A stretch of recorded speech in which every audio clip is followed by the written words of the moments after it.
迎持续锁定新闻大白话，我是黄秉晨。首先来为您介绍这一节国际话题的来宾，第一位是资深媒体人谢涵斌。主持人好，大家好。还有德州州立大学政治系副教授翁履中。主持人好，大家好。以及退役少将厉正简将军。运程好，各位观众大家好。好，来看到川普现在回到美国了，当然要塑造自己大胜利的一个形象了哈。来看到他结束了对中国的访问，正式返回美国哦。那他下这个空军1号的时候呢，又再次做出了标志性的一个拳头舞哈，感觉看起来呢是一个凯旋归来啦啊！但是呢，我们来看看呢，3800字啊，也揭露了这个川习会的内容，那是什么呢？那就是王毅他也证实了，说呢，应川普总统的邀请，习近平主席呢将于今年的秋季对美国进行国事访问。好，双方应该要共同努力，为两国元首的互动交往做出更周全的准备，营造适宜的氛围，累积更多的成果。那外交部的发言人也说了，元首外交对美中关系具有不可替代的战略领导作用。那么两国元首保持良好的沟通互动呢，也有利于引导中美关系稳定。双方呢，两国元首呢，首年内呢，互动安排要保持着沟通。那么川普呢，也是持续的在称赞习近平啊。他15日才刚离开北京嘛，然后就发了一张呢，他跟习近平肩并肩走在一起的照片。他还说呢，与我同行的这一位是中国国家主席习近平，是世界上最伟大的领导人之一哈。而且习近平也回复啦，说川普的这一趟是历史性的标志性访问哦，说他们共同确立了中美建设性战略稳定关系的新地位，同意就国际和地区问题来加强沟通还有协调哦。看起来美中关系仿佛回到了个蜜月期但是私底下其实两方还是互相防着对方啦。怎么说呢？就是因为这一趟这个川习会的时候呢，手机是要被没收的哈。来看到《纽约时报》的独家报道说呢，川普在访华的期间是没有办法用他心爱的手机的要保护他的资料，避免被骇客攻击这个是他还有白宫工作人员在北京面临的众多挑战之一。好，那么川普的相关个人通讯设备呢，是被放置在空军1号上面的法拉第袋中。这个法拉第袋子它可以屏蔽所有的讯号，包括 GPS WiFi 蓝牙等等的都可以去屏蔽，来保护敏感资料，避免受到远端的骇客攻击。甚至呢，这个川普的访中团在登机前一刻所有在中国拿到的物品都要丢进垃圾桶，即便是对方送的礼物也通通都不能留。好，真的是防到了非常的极致。那川普被问到说，有没有这个间谍行动呢？他说他们没有讨论到这个问题，因为我们也像他们监视我们一样，在监视着中国。那另外一个角度呢，就是记者随行团也是一样哈。纽约邮报就说，这个白宫的记者他发文表示白宫的工作人员在登上空军1号前呢，相关的工作人员呢是收走了证件、代表团的徽章，还有中共官员分发的所有物品，通通丢进垃圾桶中国的东西是一律不准带上飞机的所以从官员到记者通通都是保密防谍到了极致。那我们另外来看到川普这趟最重要的生意又谈得怎么样呢？因为这次川普是带着号称历年来最富有的访中企业代表团来访华2天1夜的行程结束之后呢，对于这一群身价总计超过1.7兆美元的 CEO 而言，能够带来多少成果呢？目前还不确定。但是因为川普已经离开北京了嘛，但是呢，其他的这些美国企业呢，可能会继续留在当地跟中国官员来会面。那未来几天可能就会陆陆续续公布更多的交易消息，反倒是美国官方这个已经开始在说，我到底谈成了多少了？川普就说农民会对我的贸易协议感到非常满意，因为大陆要购买价值数十亿美元的大豆但是他没有透露任何新的采购项目细节。那美国的贸易代表格里尔也说啦，说大陆预计要承诺采购价值数百亿美元的美国农产品，但是一样细节呢都还没有出炉的。不过川普这一趟回来了之后就分析他的持股，就发现了什么呢？他是大买了辉达还有波音是单季买卖次数已经破千了。那这两个辉达确实是股价就上来了，但是波音最近股价大跌啊，为什么呢？因为虽然中方说要采购200架，但是原本传出是500架哦，所以少了300架，股价大跌了。结果这个时候他就大买波音的股票，但是呢，他大买波音股票之后，他又放话了，他说中方采购量有望增到750架，是怎么样啊？逢低入场，然后自己在放话吗？好，真的是川普这一趟哈，到底是去让美国伟大，还是让自己的钱包再次伟大呢？好，我们先来请教彬哥。川普算不算是凯旋回到美国？在某种程度上来说，是啊，没有错，因为他确实缓和了跟中国大陆之间的关系，而且让中国大陆跟他买农产品、买波音、买这个买那个，甚至未来这个数量都可能非常惊人。那这个对他缓解国内的态势绝对是有帮助，所以你说他算不算是凯旋？我觉得算是啊。那至于说他是拿什么东西去交换，其实这就见仁见智。而且他交换的那些东西，有可能是川普个人认为，其实对他来讲根本无所谓的东西。所以在这种状况下，我觉得至少就川普个人来讲，确实算是某种程度的胜利，而解决他手中的一个难题。那王毅也认同，就是确认了。习近平确实要在秋季那去访问美国，那显然中美两大国之间的关系正在快速的缓解。可是问题是不是就这么的顺利走向彼此合作的这样的道路呢？显然不是这么简单的。我觉得中国大陆也还在观察，也就是双方谈归谈了，那彼此也有一些承诺，可是这些承诺未来都要看如何兑现。那这个兑现的时间可能要花上几个月。慢慢大家来看，所以现在才5月多。那川普公布的习近平要去的日子是9月24号，所以中间会有一段时间的观察期，双方都会看对方的进展如何，再确认到最后是不是真的会成型。但我认为原则上应该是不会有太大的变化，因为你可以看得出来，中国大陆对这种事情向来是非常非常谨慎，也就是他如果不是非常确定会发生什么事情，他不会告诉你他会做这件事。对，所以他居然已经这么快就说了。习近平秋天会去，那应该就是会去，应该不会有什么太大的意外出现了。那当然，这次你也可以看到，川普在中国大陆他是非常谨慎小心的，他照着稿子念，然后甚至在某一些发表谈话的时候，他都刻意的收敛了他过去那种非常目中无人，然后想到什么说什么的那种做法，反而是非常小心、字斟句酌了。因为他大概也知道不能够搞砸这件事情，搞砸这件事情，他的凯旋就没了。那显然他这次有达到他的目的。那至于说你说防止骇客攻击啊什么，我觉得这些都是很正常的啊。就好像川普自己讲的嘛，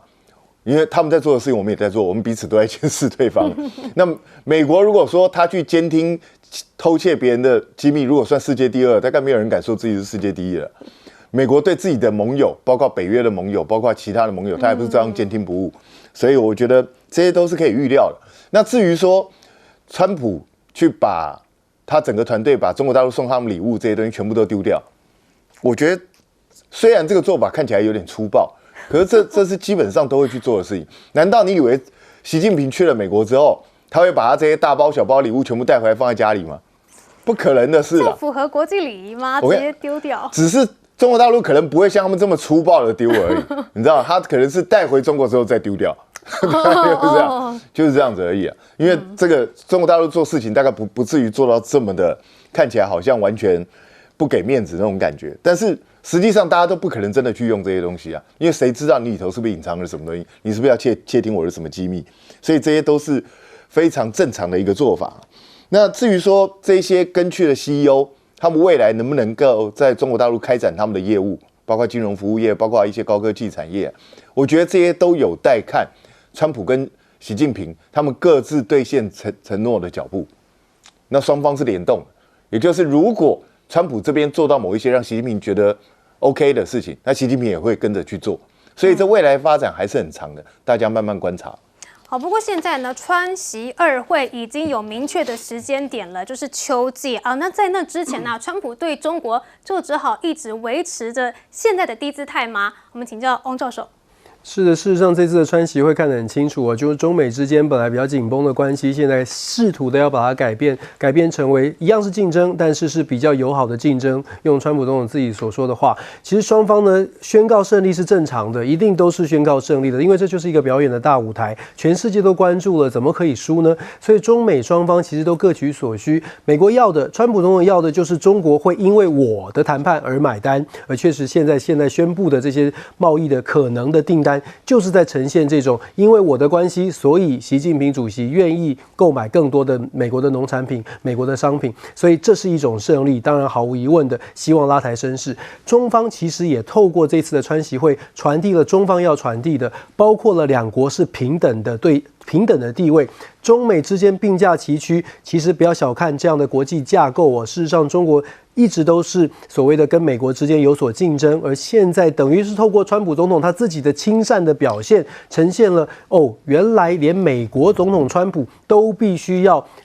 非常客气来面对中国，所以两国并驾齐驱，两国对等。另外一个就是所谓的框架了，设定了框架，什么样的框架呢？对台湾问题的框架，透过美国总统川普并不会去做反对这样的一个反应呢，中方传递给全世界，不是只有美国，中方传递给全世界的议题，这个设定就是在台湾的问题上面，它是中国的红线，是北京的红线，美国不能轻易的去尝试这个红线，如果尝试了就会有冲突。用这样的一个话术，用这样的一个宣示呢，这个框架真的是透过美国总统川普不会公开的反对，让全世界都知道，要跟中国打交道，在台湾的问题上面，它就必须要符合这个框架。所以中美之间都各取所需。至于说所谓的农产品，如果说把这一次现在号称大概接下来会签3000亿，把它跟川普2017年访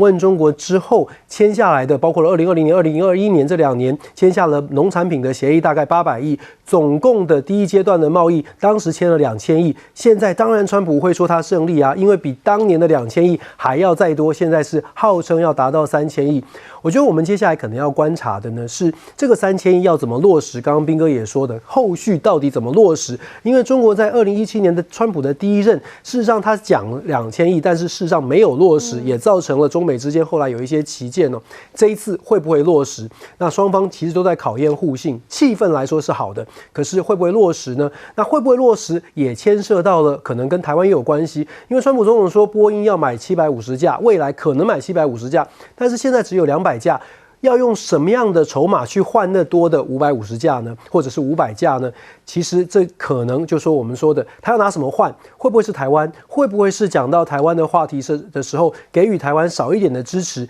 这个是我们可能要去关心的。关于台湾，到底川普口中会讲出什么话？然后我们去对应中方的采购会不会增加？会不会增多？如果是的话，我想我们台湾可能真的要很谨慎来面对，因为美国总统川普看来呢，真的是什么筹码，只要能够让美国获利，他都能够拿出来用。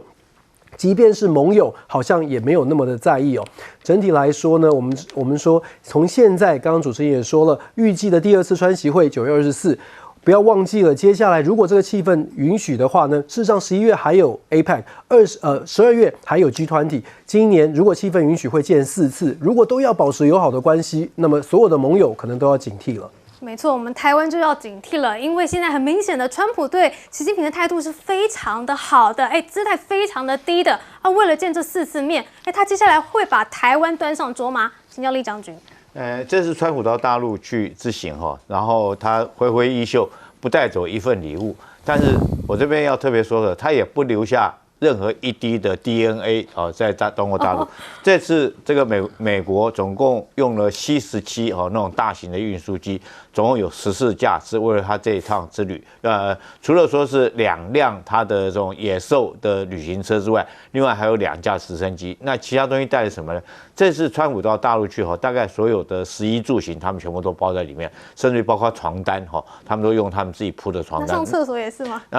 上厕所也是吗？上厕所连这个排泄物都要带走哇，甚至于连床单他们包了以后结束以后都要带走，因为任何一个 DNA 可能留下来都会会造成，就以现在的医疗科技，可能就可以知道说你有没有老人痴呆症都可以验得出来。那当然他们这方面都要都，那更不要讲说是手机哈，手机这次他们带去的是这个发一次性的手机，就是你把你的手机留在飞机上，那我发给你一次性，那用完之后上飞机的时候把这个手机就丢掉，上了飞机，因为大概中美两个大国彼此会互相防着对方探取相关的机密以及资料。那之所以讲到这个川普这次邀请习近平在9月24号这个访问白宫，我觉得时间上面非常的巧妙。为什么是在9月24号呢？因为11月美国期中大选开始，那是不是这个借着习近平去让习近平这个可以替他在期中选举有加分的效果？那我相信，如果说是如此的话，那习近平去一定会带一些伴手礼嘛，那对他期中选举势必是有加分的效果。所以这个真人会算这些东西都计算得非常巧妙。他为什么不早一点？为什么不11月？那就是选在这个9月，就是11月选举的时候，对他有加分效果。那你说这次这个川普是不是凯旋而归？我认为确实是凯旋而归哈，因为我们这次看到，我们在这个川习会之前，我们都认为说主要有3个议题要谈，第一个是经贸的问题哈，第二个是伊朗的问题，第三个是台湾问题。那我们看前面这2个伊朗的问题来讲的话，等一下我们会讨论到，但是这是很明显的，中国很多的不管是核弹啊，或者是荷姆兹海峡的开放，都跟美国采取同一个立场来处理。然后那在经贸方面更不要讲了，这次来讲的话，不管波音是买200架、500架还750架，但是总之都是一笔大的订单。那除了这个波音飞机之外，黄豆啊，还有牛肉啊这些这个大量采购，甚至于我相信这个 H200的这种黄仁勋已经都到了嘛那原来黄仁勋一直想要卖 H200的这个晶片，但是本来是美国不愿意卖的，后来说愿意要买，愿意要卖。但是中国反而不让买那这次会不会说是黄仁勋到了以后就开放，让中国的十大科技科技企业能够采购黄仁勋的 H200这一款的这种晶片？我觉得不管说我们看到从科技方面各方面，川普都确实是大有斩获，尤其是在农业方面。我们知道川普有很多的选民，他本身就是农业州的选民。那如果说这次带回来利托，他可以大声的跟这些种黄豆的这些豆农讲说，你们现在可以开始去买拖拉机了准备开始可以播种了。我已经跟习近平讲好，明年他准备要买多少或多少，我觉得这个可能性是非常高的。所以这次你不得不承认，川普确实是这个丰收而回了。那我觉得他最大的丰收是9月24号邀请习近平，而且习近平答应，这对他的共和党的期中选举绝对是有利的加分。好，所以川普的北京行落幕了，到底是不是凯旋归来呢？各自解读。我们休息一下，广告之后马上回来。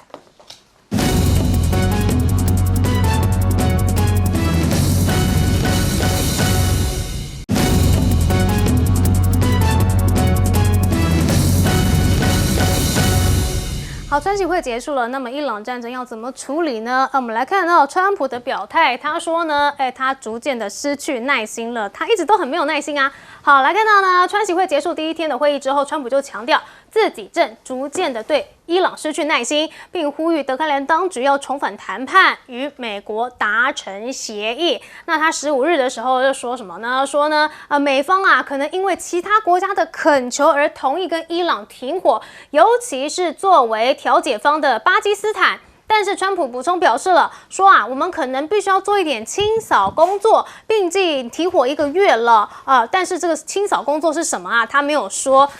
竟然是把那个巴基斯坦调解方拿来当台阶下吗？那伊朗也有没有意跟你谈呢？看起来是有的哟。来看到呢，伊朗的外交部长那个阿拉奇他就说什么呢？说伊朗政府已经收获了来自美方的讯息，显示呢，川普政府对于继续进行结束中东战争的谈判是持开放态度的。那他也是感谢所有有能力提供协助的国家，特别是中国又强调了我们跟中国的关系很良好而且是互为战略伙伴，欢迎任何由中方发起有助于外交解决的行动。好，那中国确实呢是有帮忙的，因为你看到中国的外交部就呼吁了美伊协商持久停火，赶快重启荷姆兹海峡的谈判啊。但是呢，我们另外来看到这个石油的问题、荷姆兹海峡的问题，两方有没有最新的表态呢？川普就说了，说呢，美方呢要放行3艘载有伊朗石油的中国邮轮去通过荷姆兹海峡，这是不是一个是好是弱呢？那另外，川普也称要考虑取消制裁向伊朗购买石油的中国企业，而且呢，他又说了，说他访华的期间呢，根本就没有要求中国向伊朗施压，他不会请求帮忙，因为呢，当你请求帮忙的时候，你就要做回报，就要欠对方人情，他就觉得他不需要欠中国人情认为这个中国呢，自然也会希望荷姆兹海峡开通了对中国也好，所以我不需要去向中国求情的。但是呢，看到现在这个荷姆兹海峡一直在关闭，美国呢，现在华盛顿也考虑要暂停汽油税了。就是你自己国内这个原油的压力也逼得川普不得不低头了嘛。所以呢，你现在找了一堆理由，是不是就是因为你自己打不下去了呢？一直在找台阶下呢？好，那另外来看到呢，原本川普一直很坚持的这个核协议现在感觉也可以谈了哦。好，来看到呢，这个川普在川习会结束之后就表示了，说如果伊朗愿意做出真正的承诺，他可以接受德黑兰将核子计划暂停20年。这个是一个很大的一个让步就是显示了他这个对伊朗核问题的立场出现了调整。因为他之前是说了是，不论多久你连这个几年都不可以，要马上就停止。但现在他说出了20年哦。但是伊朗的方面呢，态度还是很强硬这个阿拉奇就说了，说其实伊朗我们这边是不发展核武的那么荷姆兹海峡呢，他坚持阿曼跟伊朗两国共同管理。那么浓缩铀的问题呢，相当复杂所以美伊现在呢已经同意推迟就此展开的谈判。但是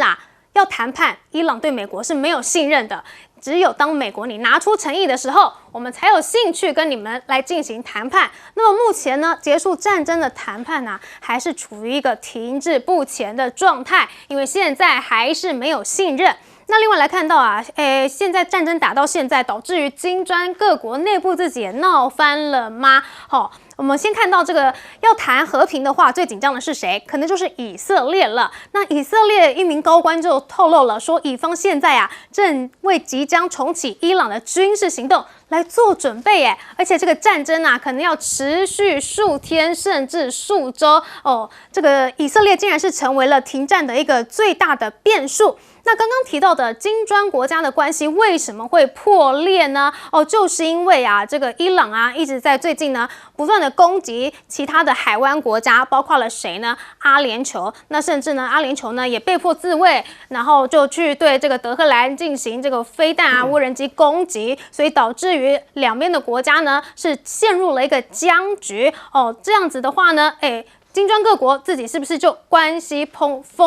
外长峰会呢，就因此而陷入僵局了呢？那么现在伊朗外长呢也去杠上阿联啦，就说你跟这个以色列走得越来越近，是没有办法带来和平的所以来看到了他们自己的这个关系内讧，是不是最后要由谁来帮忙调解呢？听起来应该又是中国了吧？好，不过现在这个两方到底是有没有要对于这个停战来进行一些谈判？我们来请教厉将军。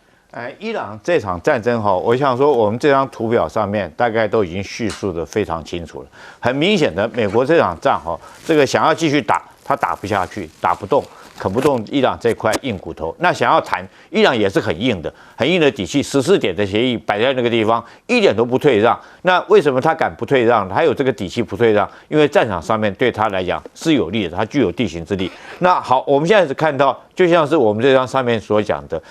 川普现在一直在想办法要找一个台阶下来抽锤这场战争，不然他后续来讲的话，损失会越来越严重这场战争就像是一个无底洞一样，你填再多的武器，填再多的金钱，填下去来讲，大概都填不满。那如果说是川普很明显看出来想抽腿的话，那谁最紧张？就是以色列最紧张。那以色列会用什么方式呢？他会不会重套这个2月28号那天一样，这个主动给美国一些这个有利假装有利的情报，然后自己主动对伊朗来发动攻击，把美国继续拖入这场战争。我觉得这是纳坦雅胡惯用的手段。可是你要知道，我们就像是我们上面所讲的，以色列如果说可能连这场战争，如果他再打几天，甚至于几周，我跟你讲，你打几个月都打不完，因为之前你美国跟以色列联手去打伊朗，整整打了1个月哈，你自己情报误判，原来川普最早很乐观的认为4天就可以推翻这个伊朗的神教政权，可是后来打了4周，到现在我们看出来没有什么结果。然后战略的目标越来越缩减，从原来他设定的目标，大家不要忘了，原来川普认为说就是要推翻以色列的这种神教的政权，建立一个亲美的政权、听话的政权。但是后来目标越来越小，变成说我们只要设定在核武方面，那现在只是回到开放荷姆兹海峡，你会不会觉得他目标越来越小？那如果说开放荷姆兹海峡，这场战争不就是打了一场寂寞吗？原来荷姆兹海峡本来就是开放的嘛，那你现在说打了半天，结果是开放荷姆兹海峡，好像达到你战略上的目标事实上只是回到原点。那你说这次川普里面也讲得很清楚，这次他需不需要中国帮忙？非常需要中国帮忙。我们刚刚前面讲的，川普希望巴基斯坦给他一个把巴基斯坦当做一个下台阶。那巴基斯坦，试问一下，巴基斯坦背后的老大是谁？那不就是中国大陆吗？我们经常讲巴铁，这个中国跟巴基斯坦两国的邦交是非常的密切。那川普自己在这跟记者访谈之中，自己也露了馅嘛。他说我们不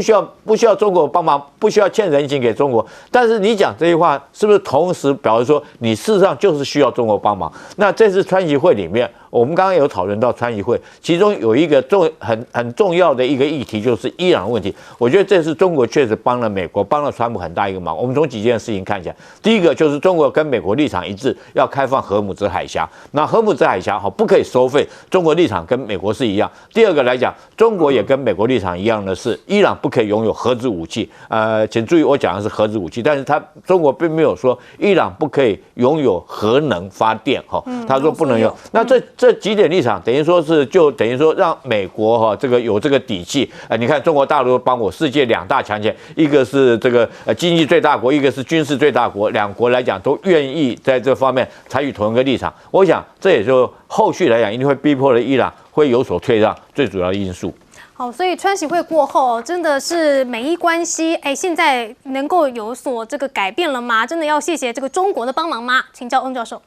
事实上，我们在川普总统他自己在这个中国访问的时候，晚上睡觉起来突然发了一篇文章。其实那个文章里面有猫腻，因为他后面用一个括弧，就对伊朗的战争呢，对伊朗的军事手段，他写了 to be continue， 基本上就是埋下一个伏笔就是对伊朗的战争的手段有限的攻击可能再打，用这样的话术呢，搭配跟中国之间的一些斡旋跟协调，让伊朗要逼伊朗上谈判桌。然后接下来川普铺陈的，在空军1号上面后来接受访问，他后面铺陈的是他可以接受20年冻结核子这个原料事实上他都在一步一步的铺陈。他希望的当然是谈判，但是把这个所谓的军事的行动可能性绑在手上。我们不要排除军事行动的可能性，但是先说谈判的部分。谈判的部分，我们为什么说20年冻结其实很关键？因为真的要记住，川普真的不愿意输川普要赢谁呢？赢前面的奥巴马。2015年的核协议当时的设定的期限包括了浓缩铀的比例等等，他设定的15年，所以川普其实非常清楚地掌握到美国一般平民百姓在看事情的时候都看得非常的表象跟浅碟。奥巴马时代谈的核协议是15年冻结，15年的有限的限制，川普就一定要比15年更长，所以他能够接受的谈判的筹码，对方要求对方谈判的接受的就是20年。所以你可以看到川普要了解川普，当然他很复杂，可是要了解川普呢，你要记住的就是川普在各方面一定要表面上让你看到赢。刚刚厉将军也说到了，他有没有要中国帮忙？他当然有要中国帮忙，只是他表面上还是要告诉你说，我不会靠中国的，如果靠了别人，我要还人家人情。讲是这样讲，但是当他这样讲的时候，他事实上就是在散发讯号，因为后面他讲了，他说他相信中国自己就会这样做了，因为能源的需求，因为能源荷姆兹海峡是很重要的，所以当然中方会需要做一点什么事情。所以我们说整个铺陈下来呢，川普的策略现在就是希望中国跟巴基斯坦可以让伊朗坐上谈判桌，再加上川普给的施压，我可能会打以色列也可能会再打希望伊朗坐坐上去。坐上去之后，我要你想的是，你接受这个比2015年核协议还要更严苛的这种条件，让我可以有一个台阶下，让我可以赢。这样子我们就可以继续往下。当然，台面下可能不会公开讲的，就是美国对伊朗可能会一些经济制裁的松绑作为交换的条件。但是表面上，因为川普要赢，所以不会把这个部分讲得很凶，讲得很明白。可是我们可以看到铺陈的策略，尤其是川习会之后，有一些剧本现在正在上演当中。好，川普说他不想要欠中国人情，但是一方面呢，他又说他自己放行了3艘载有伊朗原油的中国油轮，是想要反过来，让美国可以对中国也欠人情吗？请教彬哥。其实，与其说川普是对伊朗逐渐失去耐心，而他不如说川普是对荷姆兹海峡一直被封锁有点失去耐心了。他想要尽快解决这个僵局，那所以他现在透露出他20年的这个暂停伊朗发展核武计划，他也可以接受。可是，如果真的是这样的话，就很好笑。当初退出跟伊朗之间协议的是谁？就是川普自己。那当时的协议本来伊朗那时候是在2016年的时候签的时候，是说15年之内，他保证不会让他的浓缩铀的这个程度发展到3.67%以上。那结果一开始美国退出的时候，伊朗自己还说我们再观看一下，我还愿意留在协议里头。后来是美国开始制裁伊朗之后，伊朗才翻脸说那我们就开始进展浓缩铀。那结果现在你搞了这么多年，然后你又这个损兵折将，又打了这样子，双方搞成这样子烽火遍地，然后荷姆斯海峡被封锁，就你说那我现在愿意接受20年的，那请问一下，这样到底在干什么？其实当这个美国会提出这样的一个诉求的时候，就可以显示美方真的是急于想要结束这个局面，他大概也不想再硬撑下去了，因为现在显然他国内的情况不是很好。川普一开始说我们美国自己有生产石油，倒霉的是其他国家，我们美国无所谓啊。可是全世界现在都是联动，他自己国内开始也出现状况，所以他知道他今年要选举，他绝对不能够让这个事情拖延下去。所以我觉得，虽然伊朗的状况其实也不好，它内部一定也有非常多的问题，可是我觉得这个态势如果一旦被伊朗看穿，伊朗恐怕也并不会这么急着想要跟美国达成和解。继续拖。对，我觉得让你选不好，恐怕这个东西并不是这么简单就结束了。那对以色列来说，以色列一直在乎的根本不是什么经济什么东西，他在乎的就是要赶快解决掉真主党，甚至能够解决掉伊朗最好。所以以色列是摩拳擦掌，最好你川普忍不住，我就继续来进攻，那拖着你美国在这边下水。可是问题是，川普大概不会想再被牵着鼻子走一次，所以我觉得川普现在就是要想尽办法跳脱。那如果川普要想尽办法跳脱的话，那当然巴基斯坦还有中国大陆在背后的这些影响力就变得非常重要。所以我觉得川普嘴巴上讲他不需要依靠中国大陆的协助，如果你真的不需要依靠中国大陆的协助的话，那你何必眼巴巴的跑回去，然后还很高兴的宣布说中国大陆在伊朗的问题上跟我们是一致的，他也不希望封锁荷姆兹海峡，那你何必去讲这个？你应该去都不要去啊，对不对？所以我觉得川普说什么听听就好，我们只知道就是荷姆兹海峡真的该早日开放。不过这样看起来啊，美伊战争真的是打了一个寂寞啦。那现在什么时候要停止呢？我们就继续等着看。好，休息一下，广告中马上回来。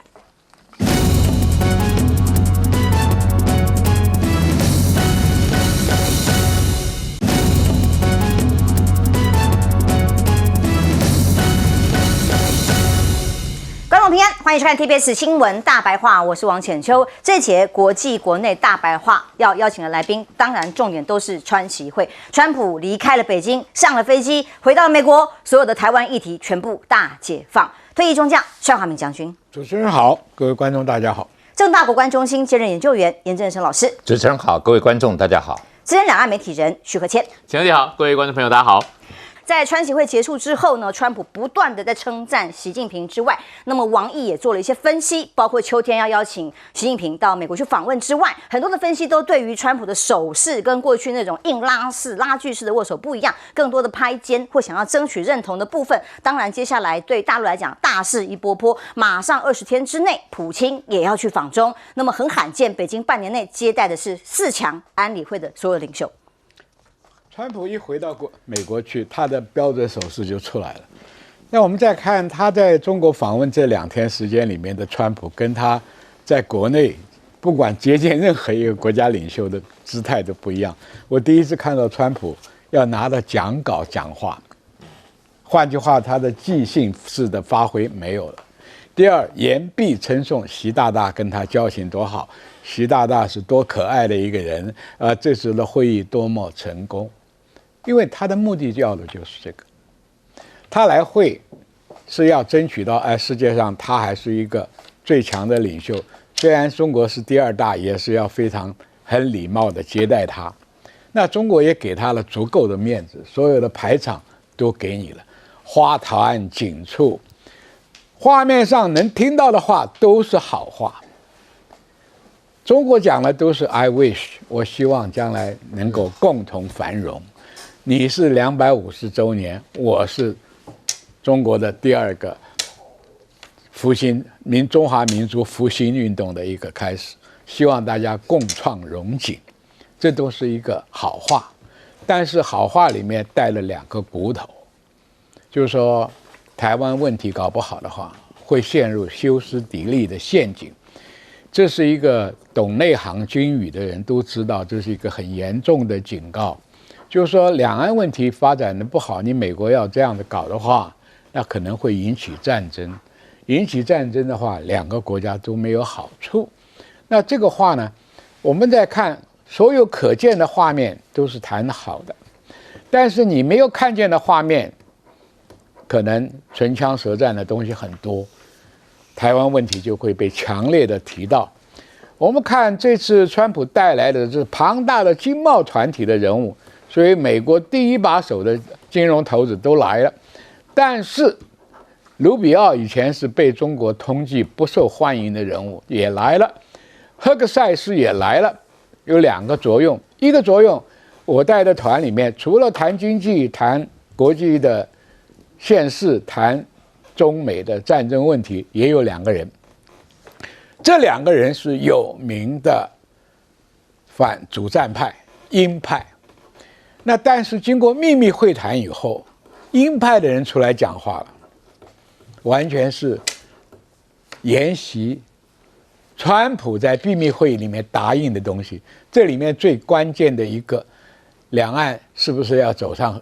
同意和习近平的和平统一？我们的国务卿，他们的国务卿讲了，台湾可以用投票，那是公投吗？对不对？那和平统一吗？因为我们讲为什么他会说出这个话来，事实上现实的条件，你只有容许中国给你搞和平统一。中国要搞武统，美国就要出兵，就像拜登讲的，要出兵，要捍卫台湾的安全。那现在美国能不能出兵？我们平常在军事评估上，美国没有能力出兵，大家不相信。可是大家看到伊朗的美伊作战里面，美国在海湾国家部署了5、6万人部队，还有2条航母，还有27条船，都没有办法解决伊朗的问题。那请问，如果在中国发生战争，美国的常备管辖能不能升到这边？这样大家就懂了。这句话主要破除了台湾老百姓一个迷思。这么多年来，大家认为抗中保台要靠美国，美国会出兵保护，才造成今天岛内的几个政党在那里吵来吵去，为了一个军售案。那军售案的是这个秘密会议里面也谈到了。那换句话说，军售案就是川普拿回去的家庭作业，你要卖什么东西，什么时候卖什么样等级的，你要不要回应中国大陆？中国大陆的姿态说，你要的好处我都答应了，我也给你了。还不一定，当然后面的表现我再决定怎么宣布。后面表现是看他谈判的就时间跟抽不抽单子的问题，但是你是不是对台湾问题要做个回应？所以今天川普回家的家庭作业很不好做，所以才又有第2句话出来，要找能够控制台湾的人出去谈一谈。这个问题就是说，针对台独不台独的问题。那因为中国大陆早就已经切割，台湾问题是分台湾人民跟台独，这是2个主题，他反台独不反台湾。那显然川普这边的人也听懂了，那就是不鼓励台独，他只是没有在纸面上讲出来我反对台独，因为这个话美国不便公布。为什么？因为美国的底气里面，共和党才最近通过一个法案，叫做台湾刺猬法案，就是要把台湾的军购加速给台湾。而且这么多年来，美国泼中国的脏水的认知作战里面，美国的民意可能是支持有些抗中的意味，所以川普就面临一个难题：我能不能明目张胆的讲，我不支持台湾？他受访已经讲了，他说不希望台湾台独。对，他已经讲了，对，但是他没有有某个人，那个人，那是在会议上讲的。回美国的公报里面你看不到这个，他回国才受访，但是回国他逃不了，因为美国的媒体是很刁钻的，知道你最难答的题目就是台湾问题，所以还没有等到回到美国，在空军1号上就直接问了，就讲了，是，所以他回到美国还要一长段时间的考验，就逼得你要谈台湾的问题，台湾的军售，所以川普又丢出一招来。要把能够控制台湾人找来谈一谈，那我们赖清德这下可以夙愿得偿，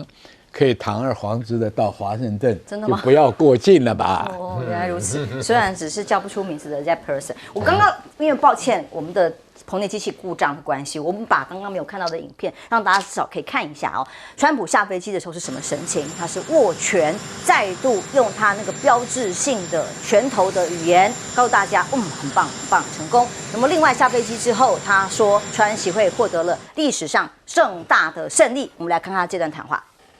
All I can say is that was a great success. It was fantastic, Steve. We made great deals. We did great trade deals. We have great relationships, and a lot of things have happened, and you'll be hearing about them. But that was a tremendous success. I think it really was a historic moment. Thank you very much. 媒体都在评论的是，到底成功了什么呢？很多的所谓的订单并没有看到具体的内容，还没有待公布哦。他只是看到川普一直形容习近平是很温暖的人呐、很务实啊，就是 businessman。他英文讲是 businessman， 他没有在讲空话啊、他不是一个在 play game， 没有在玩虚招，所以跟我讲的都是实话、真心话。所以等他一离开北京。他除了讲这么多话之外，大陆方面也不断的公布了很多影片，甚至是影片是配上中国风的 BGM 啊，他去看天坛的画面。所以何谦，当我们看到在这一刻，川普回到了美国，才走出来，全部不管飞机上或到了美国，畅谈台湾议题，答案已经很清楚了。而对于到底胜利还是输，美国评价很多，但对川普来讲就是赢麻了这样。对。这次当然，川普我想他的心情非常好啊，他觉得他达到了他原本的目的。第一个，他去证明就是说我们两个 G2， 他再一次提了所谓的 G2 的概念，就是这个 Group of Two， 中国跟美国就是两个世界上最强大的两个国家，然后我们可以去处理很多世界上的难题，包括他谈台湾，包括他谈伊朗，然后他也说乌克兰问题，双方也交换了意见。我想这是第一个，他去达到了，就是说，当然中方大陆也达到了他的目的啊。大陆说我们这一次提出的概念叫做建设性的战略稳定啊，就中美两个大国，我们有竞争，我们有分歧，但是我们要保持战略稳定，我们不要让这个竞争外溢变成冲突，甚至是一场战争。所以我想双方是都交换了很多的这个底牌，还有一些原则跟想法，反而是经贸问题啊。那我想这个因为在会前，其实这个大陆的副总理何立峰跟美国的财长贝森特刚刚在韩国谈完嘛，所以可能很多具体的，比如说大豆买多少啊，石油天然气买多少啊，波音买多少啊，然后这个辉达的 H200能不能迈进中国大陆啊，等等这些问题，我想就会像刚刚大家所讲的啊，随着中美的元首层级的共识慢慢落实。那如果落实到大家对表就是好，你当时答应我的政治上的表态，包括关于台湾问题的表态，你都有做到，那我们这些可以慢慢来利好，可以慢慢来释放，慢慢来公布。那所以也这是为什么我想台湾问题由于特别的敏感啊，所以可能双方在措辞上没有办法白纸黑字的找到共同都能够认可的，比如说共同的声明或共同的联合公报，或者是哪怕是共同的新闻稿。对，所以大家选择各自表述。所以我们昨天晚上可以看到，川普的飞机刚离开，王毅就先出来说，王毅发了一通这个答媒体问，然后里面就说，在会谈中，中方大陆感知到川普是反对台独的，也不愿意放任台独发生。然后川普在用自己的语言在说，我们不愿意看到有人在那边搞独立，或者说有人因为这个觉得美国支持他，所以他搞独立，然后引起战争，这样我们要飞9500英里去打这一仗，这是我不愿意见到的。等于双方用各自可以接受的语言去表达一个同样的或者是相似向度的一个意图。那我想某种程度上，如果用我们台湾的这个内政的政治语言来说，某种程度上，川普已经把台独党纲给没收掉了。川普就是明确的，他可能没有直接讲 I oppose to 的台湾独立，但是他反对一场因为台独引起的战争。他说是我反对战争，然后在他的概念里，某种程度上他接受了大陆的叙事，把台独跟战争两件事绑在一起。然后大陆出来说和平稳定，台海的和平稳定是我们双方的最大公约数。那这是什么意思呢？我想某种程度上，大陆对等于说把重新邀请美国进来一起，中美两国来共同稳控台海的局势。那这个中美两国共管台海局势其实不是一个很新的事情。其实从1979年，大陆跟美国经历漫长的这个复杂的斗争跟谈判，最后终于在1979年建交以来，一直到现在，其实都是这样。所以美国有美国的一个中国元，一个中国的政策嘛。那也就是为什么 AIT 叫 AIT， 它不叫美国驻台湾大使馆。那我想这就是长期以来的一个默契。但这个默契呢，在2022年佩洛西访台的时候，很不幸就被打翻了。然后台湾跟大陆陷入非常严峻的军事的斗争，以及与此同时，中美之间、大陆跟美国之间在涉台问题上就暂时找不到共识了。所有东西都是大家非常犬牙交错的互相顶撞、互相骂来骂去。那我想这一次大陆也就跟美国讲得很清楚啊，我们如果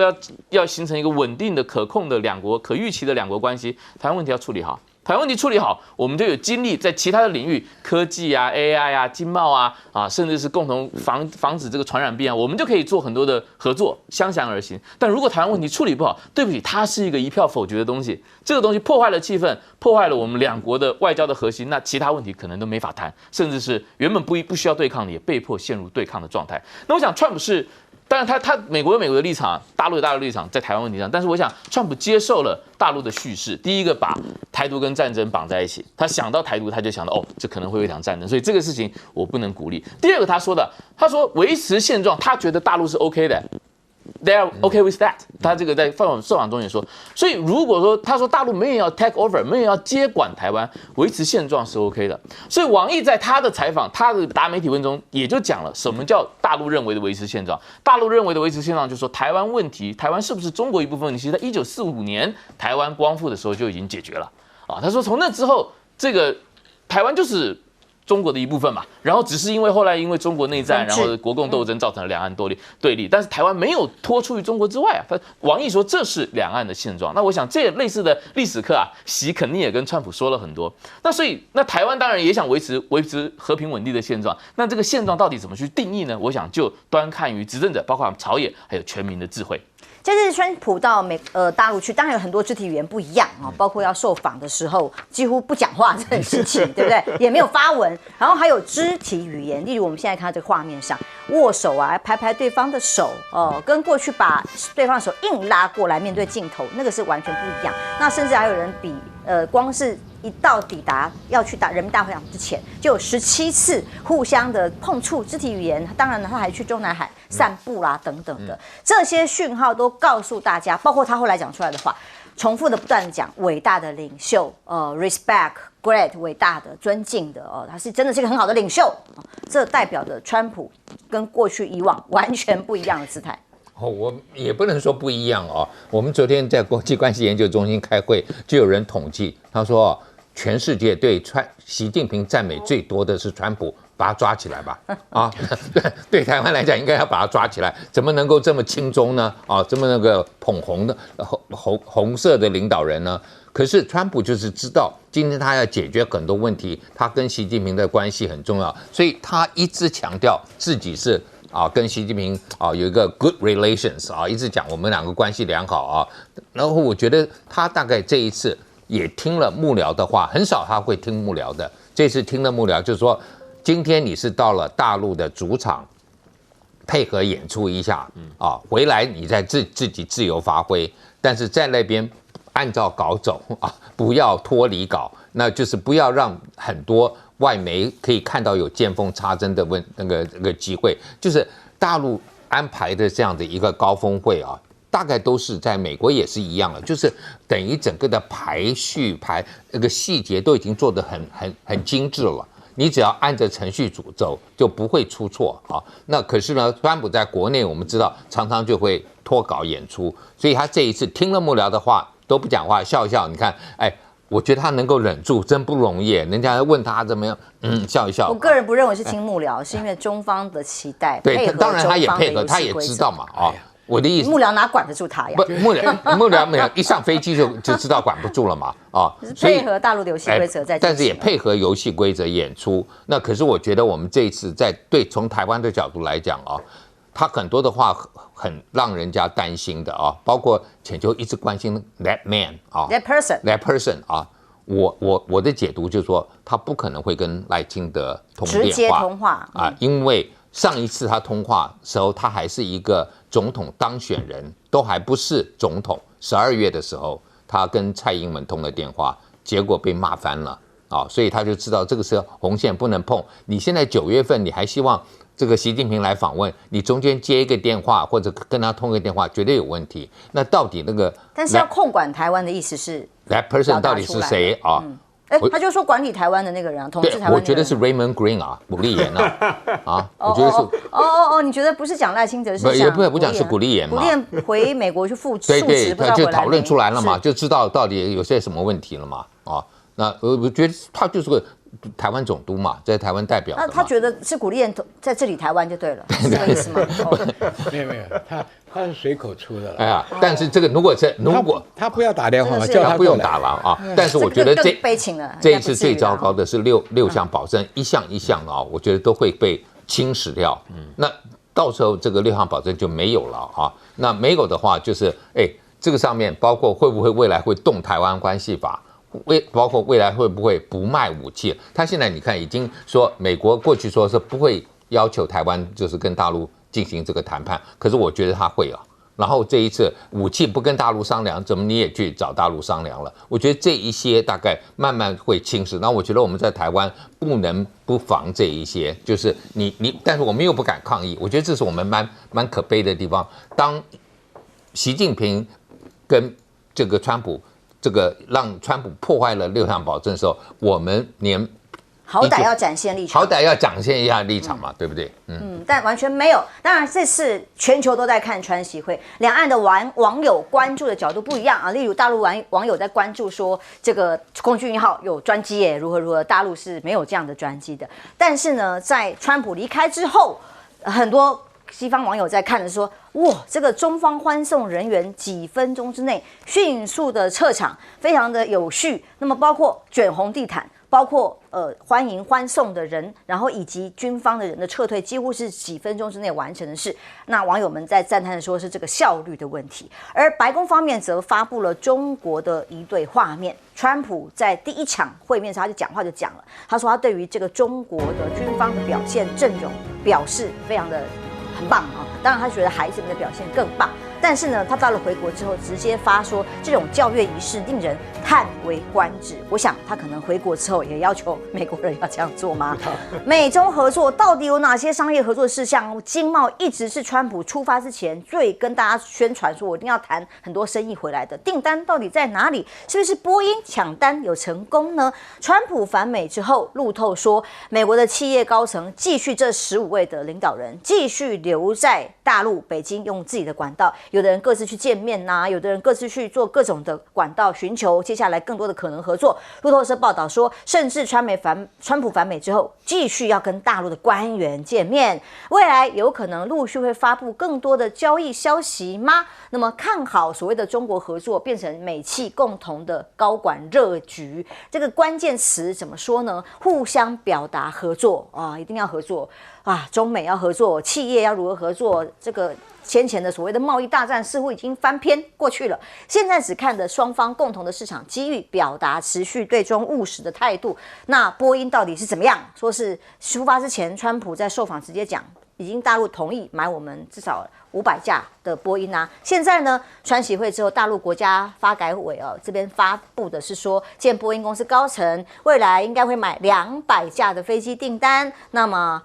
郑乍解释说，中国经济持续发展将为包括波音公司在内各国的企业带来长期的机遇，所以美国可以跟我们一起赚钱，一起发财。那未来川普赶快讲说，不止大约200架，未来中方觉得不错的话，已经承诺会买到750架啊，还在喊价了啊。黄仁勋的角色是什么？到底在晶片这一关，最后临时被抠来加入的这个晶片？黄仁勋到底有没有成功的谈到 H200或其他呢？那么美国贸易代表说，川习会没有提到晶片出口的问题。那这个言辞显示，尽管黄仁勋一起去了，那也一起参加成为代表团的一员，但难道没有突破吗？还是有待后续发展呢 ？H200是不是落空呢？因为在这个 Bloomberg 等等的分析里面，它是输家吗？其实这还很难说，因为毕竟大陆现在自主研发 AI 相关晶片的技术已经在往上突飞猛进，还需不需要？这是一个大问题。但是显然啊，继续发挥他的最佳带货员黄仁勋，继续这个很厉害，到街头去吃小吃啊，看到了北京南锣鼓巷这里扫街扫店啊，店外吃炸酱面，还不知道不去里面做店里面做的吃，在店外吃给大家看比较好拍，媒体比较好拍，然后试喝豆汁。在片段在微博上热传啊，结果他吃过的地方、看过的地方，几乎都变成大佬款专区啊，有什么蜜桃四季春啊，各种的饮料啊，吃过的东西，立刻他们行销也很厉害，立刻在大陆变成大佬同款专区，哇，大家买翻了。就连马斯克啊，先前曾经跟川普交情好像生变，这次随行之后，一直意兴阑珊在。会场当中自己直播360度转啊，他带着小儿子6岁，也让大家哇看起来很新鲜。因为这个孩子呢，身上背着是虎头包，穿着是一个新式的中式蚕丝背心，立刻这些所有的服装啊、背包在中国大陆一夜爆红，又买翻了。将军先怎么看呢？现在这些所谓的商业订单没有下来，没有具体的宣布，其实应该是不是上一次川习会之后，川普回去又变卦，美方态度改变了，这次中国大陆学聪明了，你回去我们慢慢再谈这些可能的发展跟承诺，就看你未来的表现。川普要做的是叫做形势一片大好，宣传上，对不对？街头上，问题是说这些头街上的真正商业的谈判跟订单，那是不是1天2天就能谈出来的？那川普为什么敢讲说500架、750架呢？这也是他估计过大陆对民航机的需求量是很大的，因为中国大陆这么大个面积的土地，高铁不能够完全涵盖的，所以它的这个宽体飞机也还没有做出来，只是引进是出来了，距离试航跟产量都来不及。那万一全部靠空巴吧，也不太可能。所以他认为潜望的订单是很多，但中国会不会给这么多，就要看中国大陆有一句常常讲的话：我听你的言，听其言，但是后面要观其行。这么多表面上开放的这些项目都还在谈呢，因为谈才是实际上的东西，双方要利害权衡，谁得利，谁得到自己要的这个问题，当然现在做成一片大好，那是目前。黄仁勋这个问题啊，黄仁勋是为什么川普急急要把他叫上来？黄仁勋在美国的地位是什么？美国所谓它是全球经济作战里面有一个叫科技作战，科技作战的宝都压在 AI 上。是，黄仁勋个人募资已经募了6000亿，还加上后面政府还要再给。换句话说 ，AI 成功不成功？黄仁勋他搞的 H200这么多晶片，原来准备倾销中国的，中国居然一片都不买。黄仁勋的战略说动川普的战略是什么？中国大陆的 AI 已经在急起直追了，你如果让我的 H200进去，它对我还有依赖性，它就不会这么拼命的去突破 AI。川普是答应了这个策略，但中国大陆也很聪明。我现在华为已经慢慢快要突破了，如果你的 H200再进来，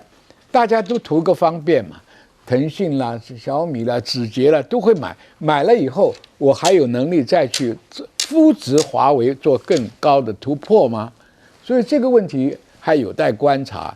所以黄仁勋能够被临时叫来，也就是说展示美国对 AI 的重视，或者黄仁勋希望跟大陆谈到说我们 AI 互相合作。那么买卖不买卖是另外一回事，合作的事情是黄仁勋希望达到的，所以才会临时叫来。所以你看，临时叫来能坐上总统专机，对他在外面商场去谈判，他的地位又提高了嘛。川普持股会打那么高，哎，对，大家都知道，众所周知。所以这是老板亲信的人，临时能叫他来，穿了个皮夹克可以上空降1号。所以，因为川普这次面对的是个大国，而是他非常敬畏的一个大国，所以川普这2天半的言行中规中矩，放那个 American Great Again。以前我们看他在共和党的全身扭的那个，哎呀，这是安安稳稳坐在那里。YMCA 他一放，他在美国就疯了吧？反而是晚宴的时候演奏曲就在那里扭嘛。是。对，所以看这心目中的大国，在他心目中的确产生作用了。何谦，我们在谈说，在双方见面的时候，川普特别把15位企业代表都邀请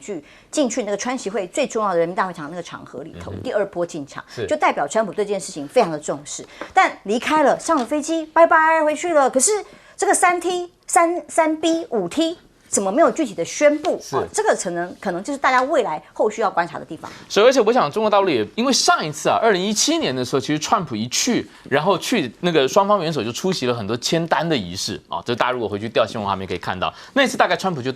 谈定了2500多亿美元的订单，包括波音，包括这个卖大豆，包括卖石油跟天然气。但是后来就是众所皆知到后来中美关系还是很颠簸嘛。川普还是时不时翻过来就说中国大陆这个倾销我们的产品破坏美国的蓝领工人的，翻脸不认人，对，就翻脸不认人。那当然就让大陆觉得说，那我是不是但一方面要防止这种事情再次发生，二方面呢，他也其实我想这一次走到这个双方其实已经缠斗了10年了，有一些东西呢确实是离不开彼此的，尤其在经贸上。那这个比如说美国对中国大陆争的这个包括芬太尼关税包括这个跟全球贸易战的全球关税也在一起其实也让美国的通胀变得更加的严重那所以我想大陆也在看，会等在最适合的时机，包括可能离集中选举再近一点的时候，或者是说等你这个伊朗的局势差不多这个稳定了，然后我再宣布，然后给你一个利好，就说怎么样，而不造成说我感觉是政策买票，我只是为了讨你在这3天72小时在我这边过得很开心，我赶紧把单签一签。我想大陆已经有这个战略定力就是说你需要我的东西，那或者是你需要我的市场的时候，你是走不开的。那第二个呢，我想这个刚刚谈到这个网友都在讨论，美国网友在讨论这个大陆的严谨跟效率确实大陆这一次为了川普的访华，要让他的这种尊荣感还有独特感，还是做了很多独特的设计的。包括大家这2天很多人在讨论那个小朋友就小学生在那个人民大会堂跳，我就看了一下，我就觉得有些东西好像跟以前不一样，所以我就爬了一下以前的旧的视频，发现过去虽然只要是国事访问，只要是外国元首来，都有小朋友跳，这是一个定律定式。但是呢，过去别的小朋友，欢迎别的元首，比如说欢迎马克龙，欢迎这个前2天刚到的塔吉克的总统拉赫蒙，小朋友都是单手跳，就是单手持花跟国旗，只有这一次这个川普来的时候是双手一起跳然后那当然画面就很不一样了。大家如果上 YouTube， 大家可以去找这个画面就显得格外的热烈。那而且川普也是吃这一套的，他在这个开场的发表的这个开场白中格外的谈到。我觉得这些小朋友让我很感动，他们很开心，他们很漂亮，然后我知道这些孩子们对你来说意义重大。那正如前2天我跟浅秋姐分享，我相信在此刻看到这个场景，川普一定也会心里去想嘛，我们2个70多岁的人，我们讨论的是中美在本世纪的下一个10年或下2-3个10年我们怎么相处。如果我们决定走向战争，那对不起，我们刚刚看到这些和蔼的孩子，他们以后都是兵戎相见。但如果我们能够和平共处，那这些孩子可以到美国来留学然后美国的年轻人可以到中国大陆来那为什么？那我们到底选择哪一条路？其实这个责任，现在这一棒历史的这一棒就担在我们这2个，一个72岁，一个79岁的2位老先生身上。那包括他去中南海的时候，他还特别问嘛，习主席，这个其他外国元首来，是不是都能到你家这个秘密花园来逛一逛？然后习主席说没有，很少， so special 对，只有普京对。那我想这也让川普非常的受用。的确，他就很喜欢他独一无二，独一无二，我被尊重，我被喜欢，因为在美国国内他可能找不到这种感觉嘛。因为的确很难得，川普回国之后几乎没有一个字是讲对于中国大陆或对于习近平任何负面的语言，那么以至于说连没有马上得到任何的订单，照理说过去他面子啊，应该是会要求我马上要有什么多少订单，怎么你会没有宣布呢？他一个抱怨的任何的词句都没有，所以观察这些企业家现在还留在当地想办法运作，我们是可以预期了，因为是预告了接下来9月，